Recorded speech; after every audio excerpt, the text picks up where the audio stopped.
Hey gang, welcome back. Today we're talking about Bunseog again. This time we're breaking down Hwarang, Flower Boy Military Cadet. So we start off with this groin block. Obviously I talked about before, this is a move that you never use as a groin block. It just doesn't make sense. So what we're doing is repurposing this, talking about an arm and guillotine entry.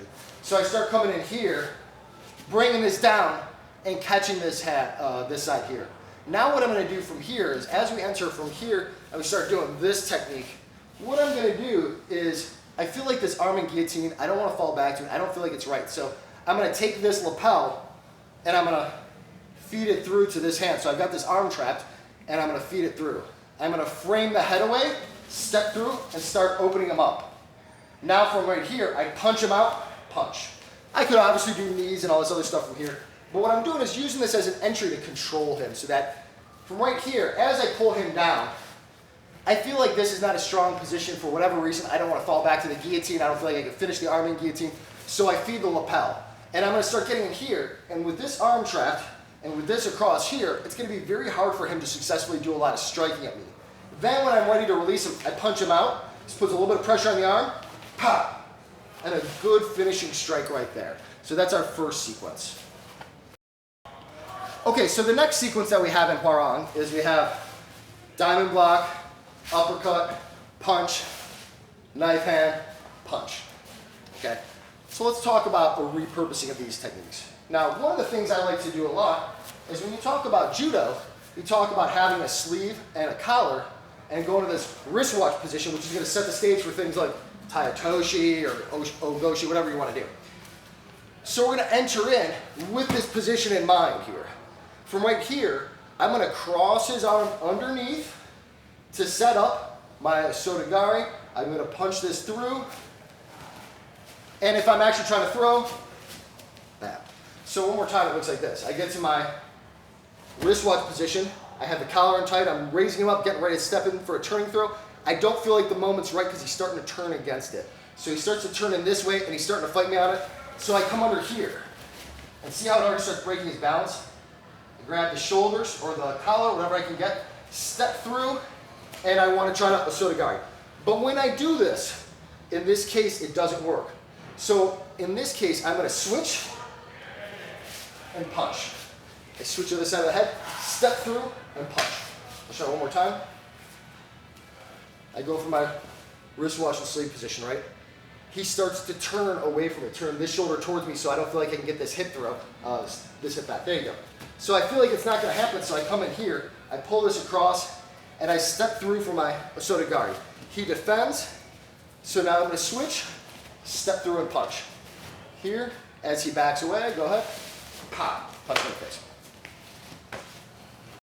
All right, the next sequence in Hwarang, we're looking at this down block, punch, chamber, side kick, knife hand, punch, punch, right? So let's talk about how we're going to repurpose that. Let's turn this way so it's easier to see. My dad's in his fighting stance here, so the first thing I'm going to do is I'm going to step in, strike to the groin. As he starts to back away, I punch. One more time. So it's strike, step in. Now from right here, I want to gather him up. The reason I'm doing this is there's somebody next to him that I want to be able to kick, so I pull him into this headlock position, like so. From right here, person next to him, I kick. Now I'm going to take him and I'm going to toss him aside, chasing him down with punches. So now showing it from a different angle, I come in, strike, punch, gather. Side kick. I toss him away, he starts to back away, pop, pop. And I chase him with these advancing blitz punching. This is an aggressive pace so that, go ahead and move aside so I can follow through. So it's pop, pop, a very quick attack. Okay, so that's the next sequence, or sequence 3. Okay, so the next sequence we have in Hwarang, I'm going to do this knife hand, spear hand, knife hand, roundhouse, knife hand. Okay. First technique we're going to do is I'm going to trap, getting on top, striking to the neck. While I'm high on here, I'm going to grab this collar and I'm going to punch this hand through on my spear hand as I step forward. This is going to give me a nice cross collar choke.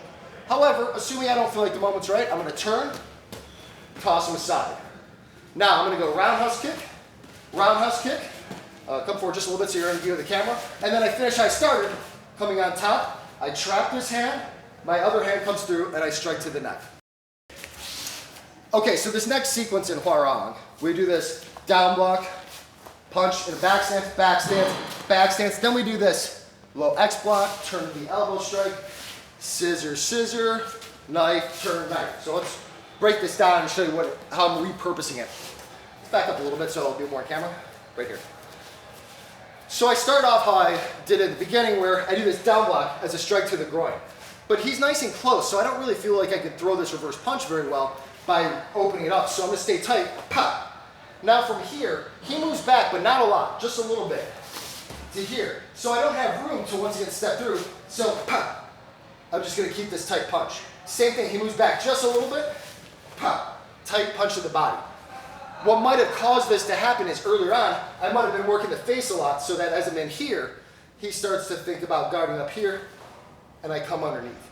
Now, we run into trouble. He does what's called a tie clinch or a plum clinch. He gets in here and starts pulling my head down and starts doing knee strikes, right? This is bad. So what do? Go ahead. I guard here. I rotate my head and I elbow strike. Now I turn to face him. I'm going to show this again actually. Right here. Can opener, or excuse me, plum clinch. I come here, I guard, rotate, pop. Now I rotate back into him to face him, okay? Because I don't want to just stay with my back turned. So after I get done here, I turn back into him. And what do? Is his hands come up, I trap, and I punch. Bring your hands up. Trap, punch. Trap, punch. All right, scissor blocks. So I trap, he goes the other side, and I trap here, okay? Trap a hand, strike to the neck. Then we're gonna finish how we started, coming in here, thinking about hitting the guillotine, only this time, we come up to here, I pinch my elbow, and I finish it like so. So I go here, get to my guillotine, and I finish up nice and strong. That's it.